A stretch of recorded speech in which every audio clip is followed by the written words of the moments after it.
Oke Lur, selamat datang di Alur. Di video kali ini, aku akan membagikan pengalaman baca sebuah novel yang mana vibes cover dan isinya itu bertolak belakang. Jadi, secara cover seperti menggambarkan kisah hangat tentang anak-anak dengan ilustrasi seperti buku dongeng pengantar tidur anak.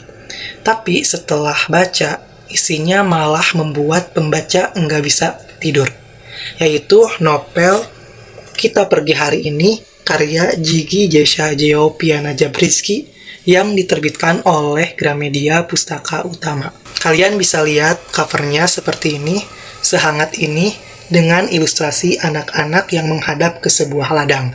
Terus gaya ilustrasinya pun seperti buku dongeng anak. So, buku ini bercerita tentang sebuah keluarga yang terdiri dari Bapak Mo, Ibu Mo, dan ketiga anak kecil yang bernama Mi, Ma, dan Mo. Mereka tinggal di sebuah kota yang bernama Kota Suara. Kota ini sebenarnya bukan asli dari nama kota tersebut.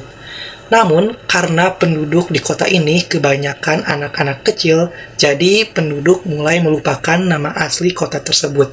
Lah, kok bisa? Kalian bisa menemukan jawabannya di novel ini. Kemudian, keluargamu ini diceritakan lagi kesulitan finansial.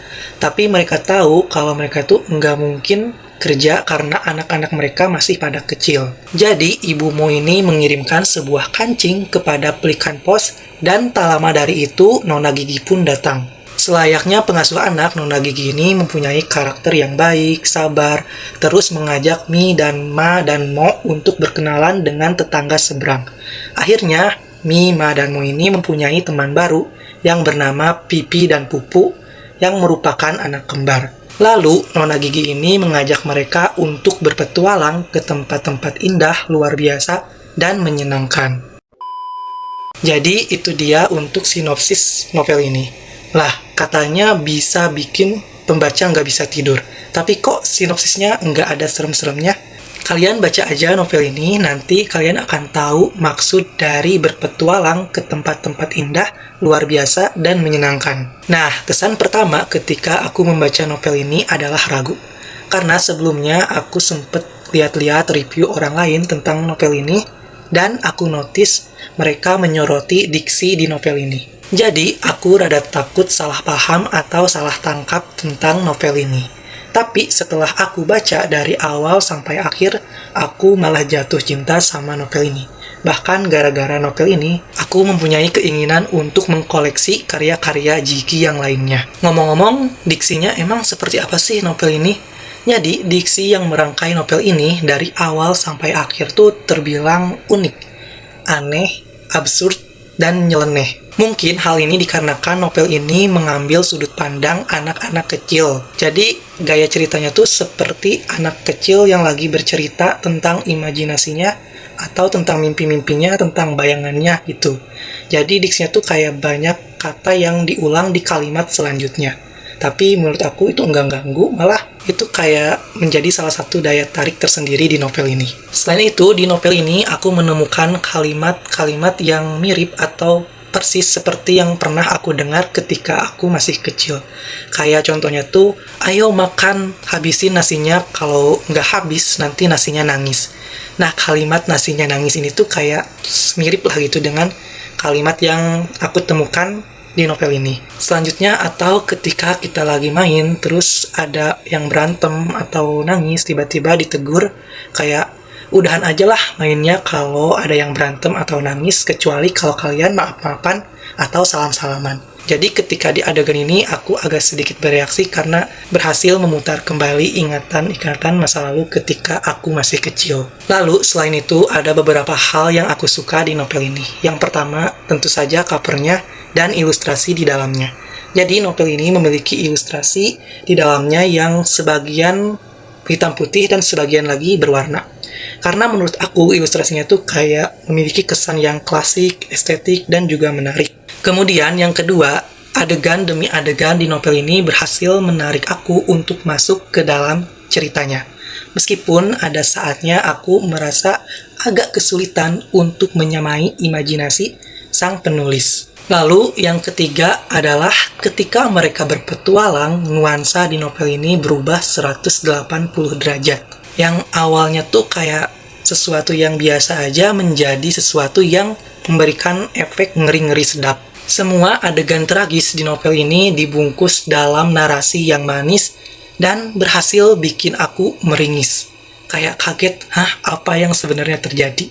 Apalagi ketika novel ini memasuki bagian sirkus sendu sampai akhir. Pokoknya di bab sirkus sendu sampai akhir itu benar-benar nuansanya tuh bikin merinding.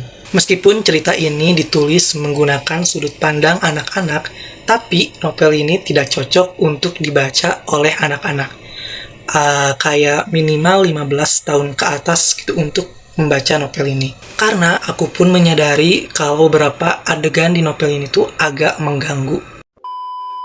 Adapun pesan-pesan yang dapat aku tangkap di novel ini, yang pertama adalah di mana di bab-bab awal di novel ini menyoroti tentang kondisi finansial dan jumlah anak dalam sebuah keluarga. Untuk semua atau sebagian besar orang tua memiliki seorang anak adalah sesuatu yang sangat diharapkan. Tapi enggak sedikit pula anak-anak yang dilahirkan malah menjadi korban atas ketidaksiapan orang tua, entah secara mental atau finansial. Nah, supaya hal ini tidak terjadi, berarti ada hal-hal yang harus dipertimbangkan oleh para orang tua. Salah satunya dengan memperhatikan jarak kelahiran antar anak dan memperhatikan kondisi finansial yang ada. Seperti keluarga Mo di novel ini yang mana keduanya turun tangan untuk mencari kerja. Padahal anak-anak mereka masih sangat kecil. Selanjutnya, yang kedua, akhirnya kan keluarga Mo ini tuh mempercayakan Nona Gigi untuk menjaga anak-anaknya, tanpa mereka ketahui apa yang sudah anak-anak dan Nona Gigi lakukan. Dari sini, untuk para orang tua yang dua-duanya bekerja, harus banget berhati-hati dalam memilih orang yang akan menghabiskan waktu bersama dengan anak-anak. Jangan sampai anak-anak menjadi korban atas tindakan yang tidak diharapkan dari sang pengasuh anak. Apalagi beberapa waktu ke belakang sempat ramai di media sosial tentang si pengasuh anak yang terekam menganiaya anak asuhnya sampai lebam-lebam. Jadi, tolong untuk berhati-hati. Kemudian yang ketiga, yang aku tangkap dari dialog Nona Gigi tentang kucing. Inti dari dialog itu seakan-akan menyinggung kepada orang-orang yang sudah berlaku tega kepada kucing. Mungkin novel ini juga kayak bentuk interpretasi bagaimana kalau kondisi manusia dengan kucing itu dibalik. Jadi, kucing yang menjadi manusia dan manusia yang menjadi kucing. Dan jika hal ini terjadi, kayaknya aku akan setrauma seperti karakter di novel ini. Ya, selain kasus-kasus kekerasan sang pengasuh anak, di media sosial juga sempat ramai kasus-kasus kekerasan terhadap binatang atau hewan peliharaan, termasuk salah satunya kucing. Mungkin memang benar beberapa tingkah kucing terkesan menyebalkan, tapi kayaknya kita nggak perlu membalasnya dengan kekerasan pula. Kayaknya kucing ini cukup disiram dengan segayung air, dia akan pergi. Apalagi beberapa waktu lalu aku juga sempat lihat video di media sosial tentang kekerasan pada kucing, ada yang dilempar lah, bahkan sampai dicecoki minuman keras. Itu menurut aku kayak gila banget gitu sampai segitunya. So, buat teman-teman yang udah membaca novel ini, boleh banget untuk menceritakan pengalaman kalian selama membaca di kolom komentar. Mungkin sekian untuk video kali ini. Mohon maaf bila ada salah-salah kata. Jangan lupa untuk like, komen, dan subscribe supaya kita bisa berjumpa lagi di video-video selanjutnya. Bye-bye!